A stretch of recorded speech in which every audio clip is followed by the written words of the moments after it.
Vamos a comenzar. Quiero leer una porción de la Escritura, Isaías 40, 31. Dice, en cambio los que confían en el Señor encontrarán nuevas fuerzas, volarán alto como con alas de águila, correrán y no se cansarán, caminarán y no desmayarán. Y el mensaje de Dios para nosotros en esta hora es el siguiente. Esto es Dios hablándonos a nosotros y nos dice, tú eres mi Hijo amado y en ti he impartido mi poder, porque ha llegado la hora de ascender más alto. No dejes pasar que es mi tiempo oportuno. Toma mi mano y te mostraré una perspectiva más excelente, una que te permitirá estar por encima de las condiciones actuales. Mira más allá de tus circunstancias y confía en mis planes para tu vida, que son más grandes de lo que puedes siquiera imaginar. Cuando soplen los vientos de la adversidad, sentirás cómo mi fuerza y mi valor te guían para que avances hacia una confianza nueva y firme bajo mi cuidado. Cuando te elevas a mi presencia, dejarás atrás el temor, la duda y la incertidumbre. Recibe una mayor confianza para que te mantengas en mi palabra. Esto te permitirá enfrentar lo que venga. Vuela con alas de esperanza renovada y de poder que te llevarán hacia adelante al depósito de mi paz. Así que remonta con fe, con gozo y con gran anticipación. Extiende tus alas y vuela alto a mis promesas. En el nombre de Cristo Jesús. Amén. Amén.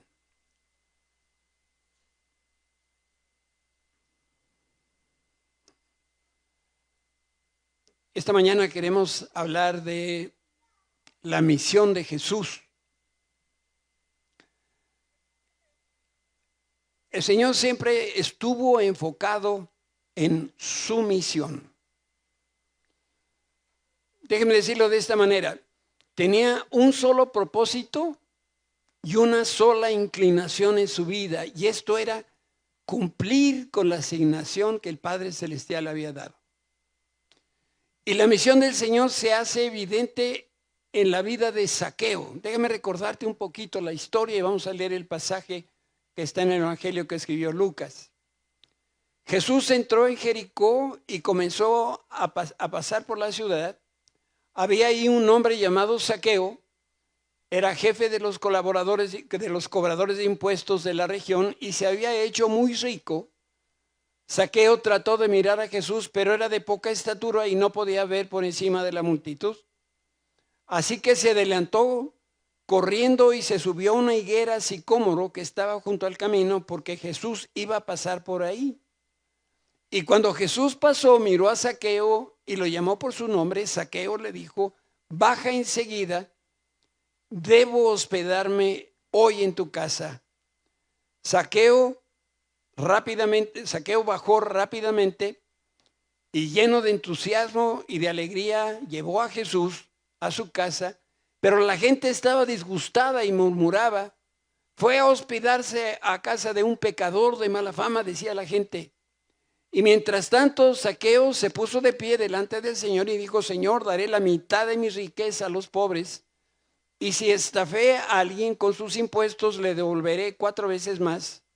Jesús le respondió, la salvación ha venido hoy a tu casa, porque este hombre ha demostrado ser un verdadero hijo de Abraham, pues el Hijo del Hombre, que es Jesús, vino a buscar y a salvar a los que están perdidos. De esta historia, quiero tratar de llamar tu atención a los aspectos que yo considero que son más importantes. De entrada, Jericó era una ciudad de manantiales en medio de un valle árido. Por eso a Jericó se le llamaba la ciudad de las palmeras. La semana anterior a la Pascua había una multitud de miles de viajeros que estaban recorriendo la región y visitaron Jericó. Este lugar era el paso obligado para las personas que querían subir al monte de Jerusalén. Ahí los judíos celebraban una fiesta anual muy importante y en medio de la multitud había un viajero que destacaba entre los demás, de quien hemos leído y que se llamaba Zaqueo. La gente salía de sus casas a las calles, querían ver al hombre más admirado del momento. Era un joven rabino que predicaba como ninguno otro. Además, respaldaba sus palabras con un testimonio impecable y con grandes milagros que todos podían ver. Su mensaje y los portentos que realizaba le dieron notoriedad y su fama fue grande, aunque breve, y alcanzó todos los estratos sociales de la región. Ahí la gente se empujaba porque todos querían estar en la primera fila, porque querían ver de cerca al joven maestro del que tanto se hablaba. Y el alboroto era grande, de tal manera que no se daban cuenta que en medio de la multitud había un drama menor, pero trascendente para dos personas. Entre la gente, un hombre bien vestido trataba de abrirse el paso, y al igual que los demás, también quería llegar hasta adelante para ver a Jesús y a sus colaboradores, pero había un problema. No había una sola persona que lo dejara pasar hacia el frente. Y uno se tiene que preguntar por qué la gente se negaba a darle paso. Porque este hombre de la historia, que es Zaqueo, era un hombre muy conocido, pero también era un hombre muy repudiado. Nadie estaba dispuesto a hacer algo bueno por Zaqueo. El trabajo que desempeñaba hacía que los judíos de Jericó lo detestaban. Porque resulta que Zaqueo era recaudador de impuestos, trabajaba en Hacienda. ¿Hay alguien aquí que trabaje en Hacienda? Gracias a Dios, estamos liberados. Dicen que hay dos cosas en la vida que son fundamentales y van a suceder porque van a suceder: morirte y pagar impuestos. ¿Verdad? Zaqueo era recaudador de impuestos y un buen judío jamás cobraría impuestos a su propia gente. Y peor aún, entregar el dinero de sus hermanos al gobierno enemigo de Roma. Se necesitaba ser un cínico sin escrúpulos para robar grandes cantidades de dinero a los suyos. Yo creo que Zaqueo inventó la frase que el que parte y comparte se queda con la mayor parte. Ahí surgió con Zaqueo. Pero voy a explicar por qué. Resulta que el recaudador de impuestos, que se cree que eran había 3 supervisores de la zona, y Zaqueo parece que era uno de ellos, tenían la tarea de calcular la cantidad que cada persona iba a pagar de impuestos al gobierno. No había tabuladores, no había tablas, no había nada. Era el recaudador el que decidía cuántos impuestos iba a pagar, y también él decidía cuánto de ese dinero le entregaba a Roma. Y aunque Zaqueo era judío, trabajaba para el enemigo de Israel. Para Israel, los romanos eran los opresores, eran sus dueños y además eran gentiles, no eran judíos. Así que nadie odiaba tanto como los judíos a los romanos. Y ahora que conocemos los antecedentes de Zaqueo, ¿crees que alguien lo iba a dejar pasar y llegar a la primera fila para que pudiera ver a Jesús? Definitivamente no. Pero Zaqueo era un hombre detestado, inmensamente rico, pero también era chaparrito. Pero con iniciativa, Como no podía ver por encima de las personas, dice la Biblia, decidió trepar a una higuera sicómoro que estaba a la orilla del camino. Mientras los pobladores de Jericó observaban la procesión, de repente Jesús se detuvo justo debajo del árbol donde Zaqueo estaba. La Biblia no lo dice, pero yo creo que Zaqueo se quedó frío cuando vio que la procesión se detuvo justo debajo de él. Y para su sorpresa, ocurrió algo interesantísimo. Leemos que Jesús pasó, miró a Zaqueo, lo llamó por nombre y le dijo: Zaqueo, baja enseguida, debo hospedarme hoy en tu casa.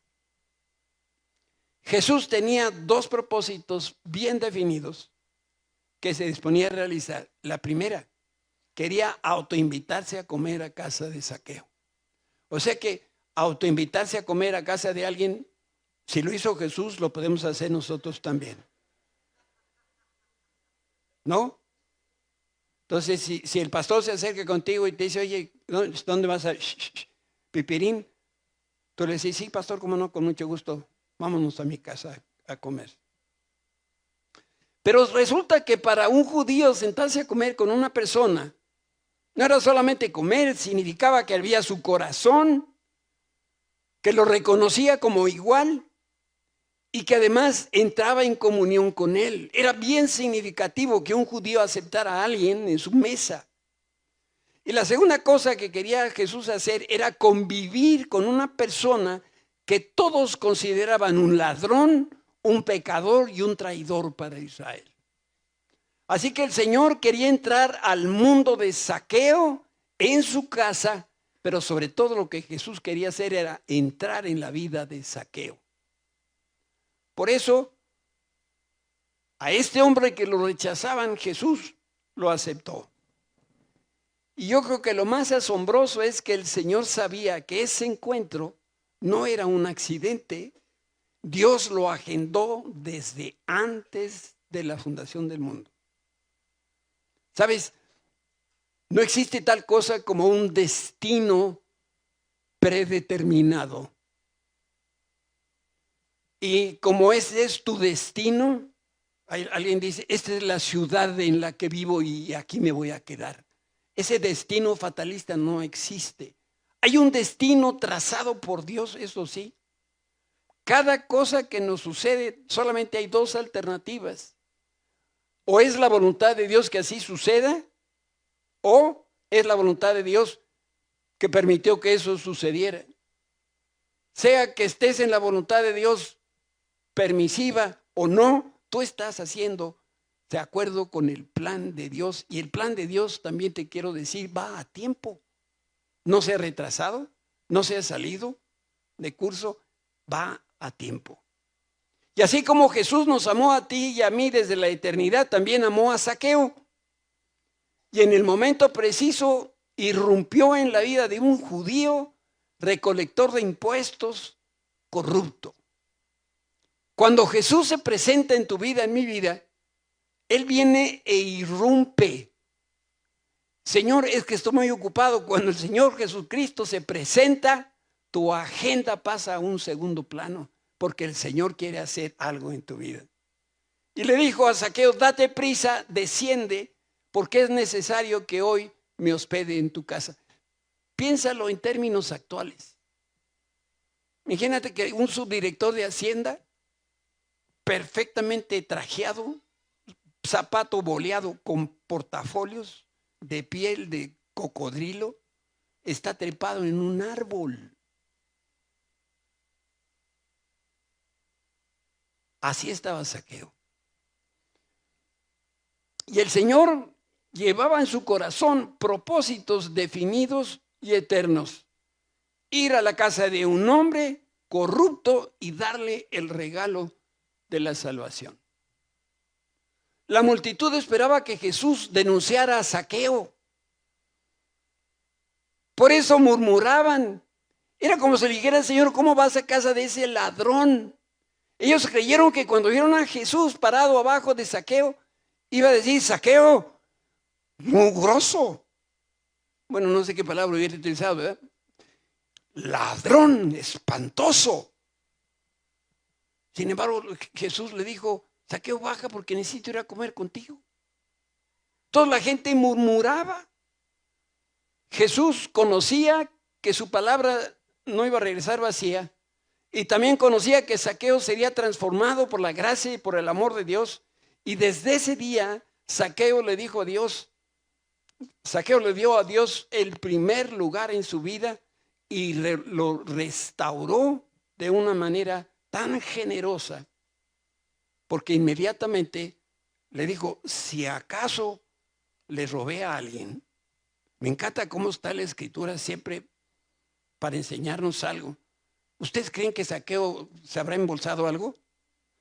Y le dice, si acaso, Señor, yo estoy dispuesto a devolvérselo.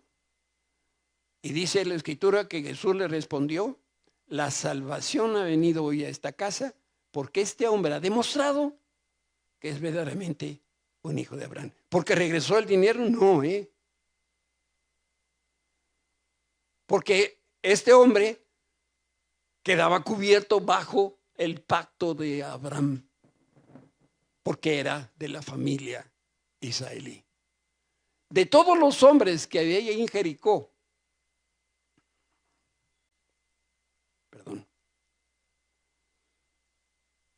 Jesús escogió a Zaqueo para que escuchara cuál era su propósito y su misión a la tierra. Y le dijo, pues el Hijo del Hombre vino a buscar y a salvar a los que están perdidos. Yo me imagino, el pobre Zaqueo no sabía qué esperar del Señor Jesús. A lo mejor lo iba a regañar. ¿Quién sabe de qué le va a hablar? Primero le dice que la salvación no ha llegado a su casa y ahora le dice, el Hijo del Hombre, es Él, Jesús, vino a buscar y a salvar a los que están perdidos. ¿Saben qué estaba haciendo el Señor Jesús? Haciendo una declaración de su misión. Reitero, Jesús siempre estuvo totalmente enfocado en su misión. Tenía un solo objetivo, una sola inclinación en su vida: cumplir la asignación y el propósito del Padre Celestial en su vida. ¿Saben cómo se le llama esto? Singularidad de enfoque. Quiere decir que nada lo va a distraer de lograr su propósito. Si el Señor Jesús hubiera usado agenda, día 1, el propósito de Dios. Número día 2, el propósito de Dios. El número 3, el propósito de Dios. Cada día, cada minuto de su día que estuvo aquí en la tierra tenía como propósito cumplir con lo que el Señor había señalado para él. Incluso antes de que Jesús naciera en Belén, un ángel del Señor vendría a la tierra y le daría estas palabras.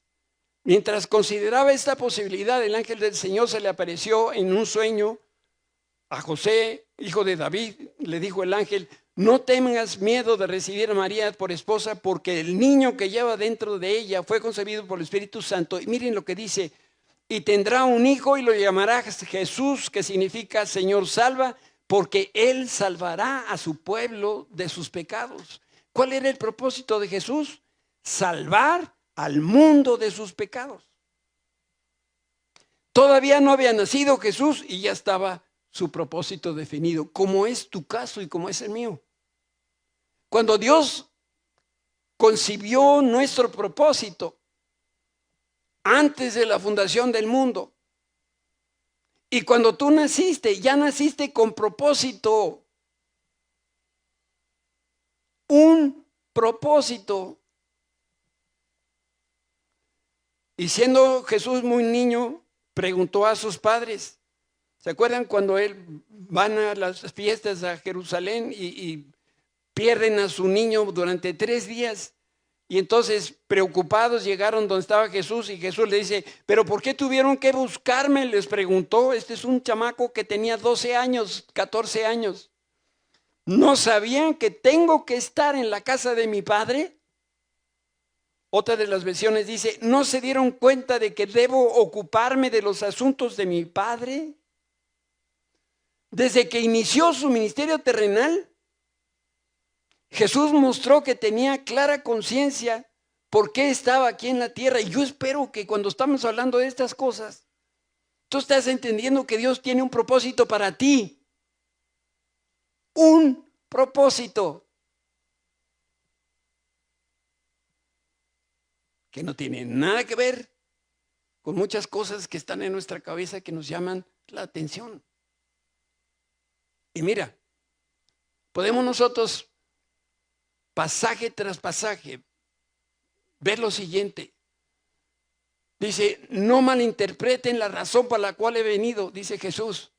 No vine para abolir la ley de Moisés o los escritos de los profetas.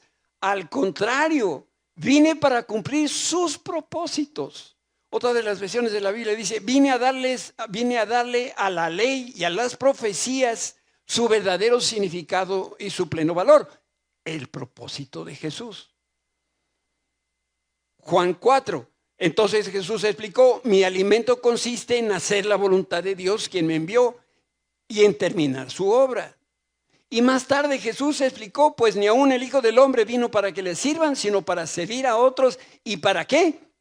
Para dar su vida en rescate por muchos. Ese es el propósito de Jesús. Mateo registra una característica que estuvo presente en el misterio terrenal de Jesús. Dice que a partir de entonces Jesús, el Mesías, empezó a decir claramente a sus discípulos que era necesario que fuera a Jerusalén y que sufriría muchas cosas terribles a manos de los ancianos, de los principales sacerdotes y de los maestros de la ley religiosa. Lo matarían, pero al tercer día resucitaría, porque esto era parte de su misión. Y durante la última semana de vida del ministerio de Jesús, explicó a sus discípulos que era necesario que fuera a Jerusalén y ahí iba a dar su vida para salvarnos a ti y a mí. ¿Se acuerdan de Pedro cuando va camino a Jerusalén? Háganme así o así. ¿Sí? ¿Qué le dice Pedro? No vayas a Jerusalén, Señor, te van a matar. ¿Y qué le dice Jesús? Es que tengo que ir. Aléjate de mí, Satanás. No le estaba diciendo a Pedro, le estaba diciendo a Satanás, que tomó en ese momento residencia en Pedro para tratar de impedir que el propósito de Dios para Jesús se cumpliera. Juan 12 dice, ahora mi alma está muy entristecida. ¿Acaso debería orar? Aquí está Jesús hablando con su padre. Voy de nuevo. Ahora mi alma está muy entristecida. ¿Acaso debería orar, Padre, sálvame en esta hora? Pero esa es precisamente la razón por la que vine. Padre, glorifica tu nombre. Y entonces habló una voz del cielo que dijo, ya he glorificado mi nombre y lo haré otra vez. Este pasaje es un fragmento de una conversación que Dios Padre está teniendo con Dios Hijo desde la eternidad. Jesús le está diciendo a su papá, haz que yo exalte tu carácter. Y entonces el Padre le contesta, es que al venir y morir en la cruz, estás cumpliendo el propósito para tu vida. Y el Padre responde de manera audible desde el cielo y le dice en Juan 12:33, en ti he glorificado mi nombre y lo glorificaré otra vez. Quiere decir que el Padre glorificó su nombre por medio de Jesús cuando Él murió en la cruz. Y lo seguirá glorificando porque las cosas que están por suceder, también Jesús va a glorificar a su Padre, porque el Señor será exaltado como juez, como Señor, como Rey universal y un Rey eterno. Cuando Jesús ascendió, murió y ascendió, el Padre fue glorificado. Pero sigue faltando una parte de la cual también el Señor será glorificado. Y esto será cuando el Señor venga nuevamente y establezca su reino milenial. Y entonces el Padre seguirá siendo glorificado por la obra de Jesús. Esa es su misión. Jesús frente a Pilato la noche que fue juzgado, tuvo esta conversación. Pilato le dijo, ¿entonces eres tú un rey? Y contestó Jesús, tú dices que soy un rey. En realidad yo nací y vine al mundo para dar testimonio de la verdad. Todos los que aman la verdad reconocen que lo que digo es cierto. Es increíble, pero en ningún momento Jesús perdió de vista su propósito. Ese que el Padre había concebido para él. Ni siquiera el dolor extremo de la cruz logró distraerlo de la misión que el Padre le encomendó. No había nada que hiciera que el Señor se fuera a la derecha o a la izquierda. Él tenía muy claro cuál era su propósito, mismo que fue establecido desde antes de la fundación del mundo. Por eso, cuando Él levantó la voz y gritó ese grito de triunfo en la cruz diciendo, todo ha terminado, consumado es. Estaba diciendo, mi misión se ha cumplido. Esto para lo cual yo vine aquí a la tierra, se ha cumplido ahí en la cruz del Calvario. Jesús vino a cumplir la voluntad de su Padre,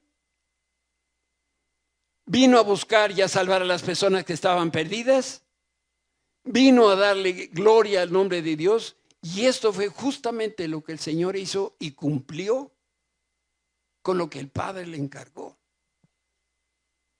Después que Jesús regresó al cielo, el Espíritu Santo les recordó a los apóstoles que la misión del Hijo de Dios es salvar al mundo, que siempre lo tuvo en mente y que Jesús jamás perdió su enfoque.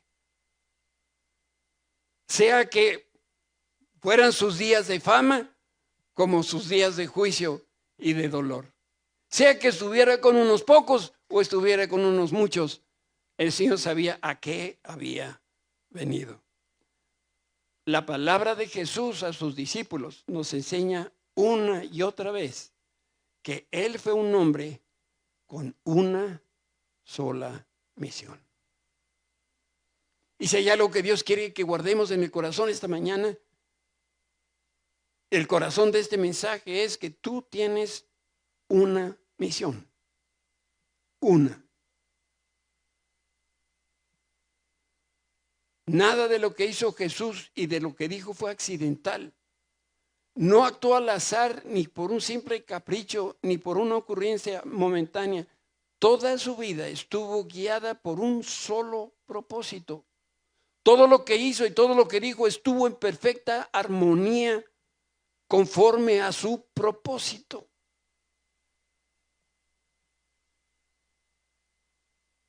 Dice el autor de los Hebreos, luego dije, aquí estoy, oh Dios, he venido para hacer ¿qué? Tu voluntad, como está escrito de mí en las Escrituras. El propósito y la misión de Jesús fue y sigue siendo buscar y salvar a las personas que están perdidas. Y al cumplir la voluntad de su Padre, Jesús le dio la gloria como Él mismo la expresó. Nos haría tanto bien si nosotros nos pusiéramos en los zapatos de Jesús por un momento. Y al hacerlo pensáramos en nosotros. Si Él es el modelo a seguir, y si Jesús tuvo una misión, ¿no será que lo que Él quiere para nosotros es que tengamos una misión? Claro que sí, Mateo. Una misión, un propósito. Y esa singularidad de enfoque de Jesús se reprodujo en sus discípulos.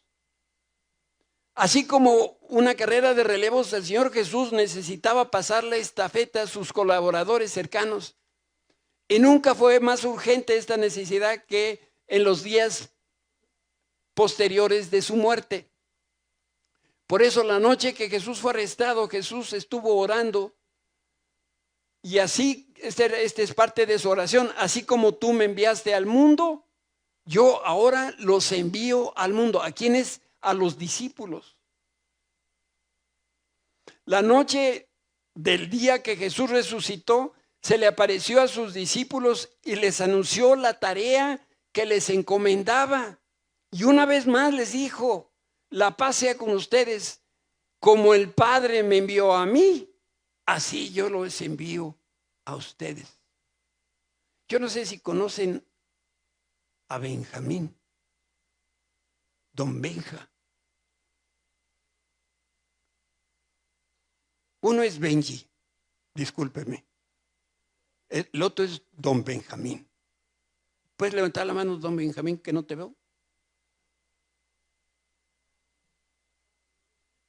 ¿Te quieres poner de pie tantito? Qué feo estás, compadre. Acérquense con Benjamín y pregúntenle ¿Dónde está su corazón? ¿Qué es lo que más anhela? ¿A qué se dedica? ¿Qué es su propósito? ¿Sabes qué te va a decir? Pues pregúntaselo. Gracias, Benja. Un hombre, una misión. Y Dios lo trajo a esta iglesia para que nosotros aprendamos del ministerio de Benjamín, de su familia, para que el mensaje de salvación llegue a las cárceles. Para eso vive Benjamín. Jesús vivió para morir en la cruz por nosotros, para darnos salvación. Por eso lo repetía una y otra vez a sus discípulos. ¿Recuerdas las últimas palabras de Jesús cuando ascendía al cielo? Pero recibirán poder cuando el Espíritu Santo descienda sobre ustedes y serán mis testigos y les hablarán a la gente acerca de mí en todas partes, en Jerusalén, por toda Judea, en Samaria y hasta los últimos lugares más lejanos de la tierra. Singularidad de enfoque es lo que marca la diferencia entre las personas. Los colaboradores más cercanos de Jesús, entre ellos Pablo, hicieron eso. Seguir el trabajo, seguir las pisadas de Jesús, y ellos se dedicaron a llevar el mensaje de salvación hasta lo último de la tierra. Buscar a los que están perdidos y traerlos con amor a los pies de Cristo. Por eso Pablo escribe a los corintios: así que somos embajadores de Cristo, Dios hace su llamado por medio de nosotros. Hablemos en nombre de Cristo cuando les rogamos, vuelvan a Dios.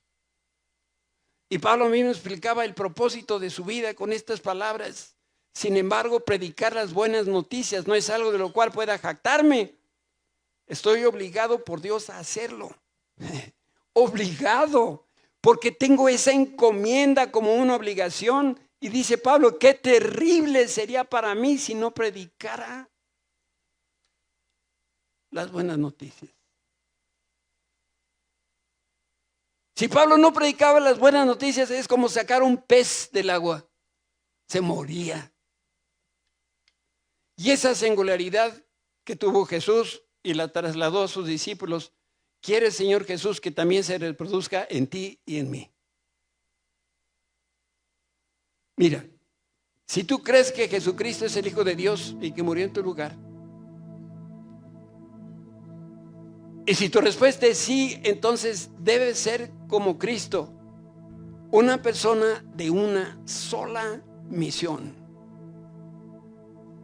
Dios no quiere que caminemos por la vida sin propósito. Vivir para darte gusto o vivir siguiendo tus propios intereses y ambiciones no es la razón por las cuales tú estás aquí en la tierra. Jesús declaró el propósito central de nuestra vida. Por eso sus últimas palabras aquí en la tierra fueron las siguientes. Jesús se acercó y dijo a sus discípulos: se me ha dado toda autoridad en el cielo y en la tierra. Por lo tanto, vayan y hagan discípulos de todas las naciones, bautizándolos en el nombre del Padre, del Hijo, del Espíritu Santo. Enseñen a los nuevos discípulos a obedecer todos los mandatos que les he dado, y tengan por seguro esto, que estoy con ustedes siempre hasta el fin del tiempo. Así que cada aspecto de nuestra vida debe estar dirigido al propósito que Dios concibió para cada uno de nosotros. Si Dios te dio una posición, si Dios te dio un trabajo, si Dios te dio un negocio, si Dios te dio una escuela, si Dios te dio una casa donde vivir, es para proclamar a Cristo. Vamos a poner el reverso de la moneda. Si no tienes libertad para testificar de Cristo en tu trabajo, en tu negocio, en tu escuela, en tu casa, con tus vecinos, entonces ese lugar Dios no te lo dio y tú lo agarraste. No te equivoques. Tú tienes una misión y por eso estás vivo. Predicar a Jesucristo no es la responsabilidad de los pastores ni de unos cuantos. Tú y yo por igual tenemos ese privilegio de ser testigos de Cristo y de lo que Él ha hecho en nuestra vida. Por eso, abre los labios. Habla de Jesucristo. Por la bondad de Dios, Jesús me sacó de la oscuridad, me trasladó a su luz admirable, dice Pedro. Esa luz admirable, ¿sabes qué es? Es la obra salvadora de Cristo. Esa luz es la libertad que tenemos en Cristo. Esa luz es la verdad, es la presencia, son las virtudes y es el carácter de Dios. Y ahora quiere Jesús que tú y yo tengamos su mismo propósito. Por eso necesitamos orar y decirle: Señor, pon en mi corazón una carga por las personas que todavía no te conocen. Ora para que Dios prepare los corazones y las condiciones, las circunstancias, de manera que tú y yo, cuando nos acercamos con alguien, el Señor ya haya hecho su trabajo como lo hizo con Zaqueo, y podamos llegar y presentar el mensaje de salvación. Pastor, pero en la Ciudad de México hay como 7,000 millones de personas. ¿Por dónde voy a empezar? Mira, todavía no compres tu boleto para irte de misionero a Japón. Todavía no. La primera etapa de tu misión está en tu propia casa, con tu propia familia. Antes de hablarle de Cristo a otra persona, ve primero con los tuyos. Ve con las personas que más amas. Andrés, el hermano de Pedro, escuchó a Juan hablar del Mesías y desde ese momento decidió seguir a Jesús. ¿Saben qué hizo de inmediatamente después? Fue por su hermano Pedro y le dijo: Pedro, ya llegó el Mesías, ya lo vi, ya lo conocí. Y entonces lo tomó de la mano, se lo llevó a donde estaba Jesús y le dijo: Él es el Mesías, yo creo que Él es el Mesías. Ahora mi fe está puesta en Jesús, la respuesta de las edades. Y en esta iglesia hoy vamos a empezar una operación que le vamos a llamar Operación Andrés.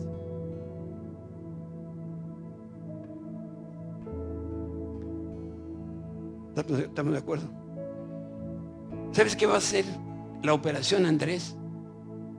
Tenemos aquí adelantito un evento que se llama Aniversario de Oasis, 25 años. Para esa fecha, que es ¿qué? 8 de marzo, tú te vas a traer de la mano a Pedro. Bueno, no, Pedro si ya conoce al Señor. Vas a ir primero a los de tu casa y le vas a decir: yo ya conozco a Cristo, pero yo quiero que vengas tú conmigo para que tú conozcas a Cristo. Tu papá, tu mamá, la nuera, el yerno, el primo, el tío, el abuelo, cualquiera que está en tu casa, que es parte de tu familia, que no conoce a Cristo, esta es la oportunidad de decirle: yo conozco al Mesías.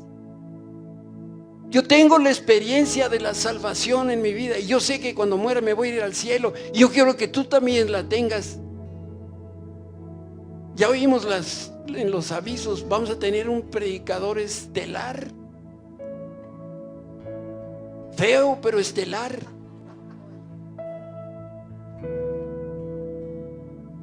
Yo les pregunto: ¿de qué creen que va a hablar el pastor? ¿De qué creen? De Jesús. Más te vale que hables de Jesús, Pero yo quiero animarles esta mañana. No me digas que no tienes amigos o que no tienes familiares que no conocen a Cristo. No te lo creo. Todos tenemos a alguien. Y empieza en casa. Cuando Jesús ascendía, le dijo a sus discípulos: ¿por qué ven para arriba? Póngase a chambear. Primero en Jerusalén, en su casa, y luego extiendan el círculo hasta llegar a todas las naciones. Por eso antes de irte de misionero a Japón, primero empieza en tu casa, con aquellos familiares, aquellas personas que tú amas, que tú sabes que no conocen a Cristo. Pero antes de eso tú vas a orar por ellos y nosotros vamos a ayudarte en la oración para decir: Padre, toca desde ya el corazón de estas personas para que respondan como Zaqueo. ¿Qué le dijo Zaqueo a Jesús cuando le dijo: hoy voy a comer en tu casa? ¿Qué le dijo? ¿No puedes ir? Dijo: claro que sí. Eso es lo que nos van a decir. Claro que sí, voy contigo. Así que todos los que están en la operación Andrés, pónganse de pie. Todos los que van a traer a alguien, pónganse de pie.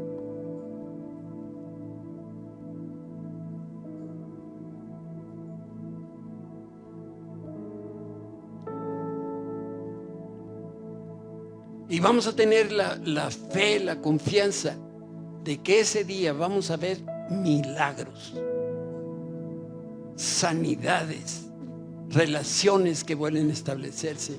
Vamos a ver cosas sorprendentes porque Jesús está presente. Porque lejos de celebrar 25 años, aquí celebramos a Jesús cada vez que nos vemos. Ese es el motivo de nuestra reunión: Jesucristo y lo que Él hizo en la cruz por nosotros. Levanta tu mano. Padre, yo quiero que me veas. Veme, Señor. Yo te doy gracias porque yo te conozco. Te doy gracias porque tú me aceptaste y eso permitió que yo también te aceptara como mi Señor y mi Salvador. Yo creo que tú eres el Hijo de Dios. Yo creo que tú moriste en la cruz por mí, Señor. Y ahora me corresponde seguir los pasos de Jesús y de los discípulos y tener un solo propósito en la vida. Y esto es que donde tú me has puesto yo pueda predicar de Jesucristo. Y si donde yo estoy hoy, Señor, no lo puedo hacer por alguna razón, dame un lugar donde yo lo pueda hacer. Porque hoy reconozco que mi primer propósito en la vida, como Jesús, es hablar de ti.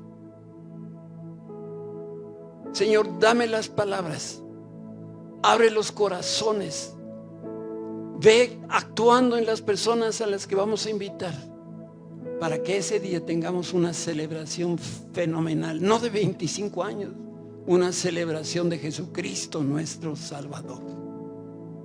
Y tú, en todo esto, como Jesús lo hizo, puedas ser glorificado. Amén y amén.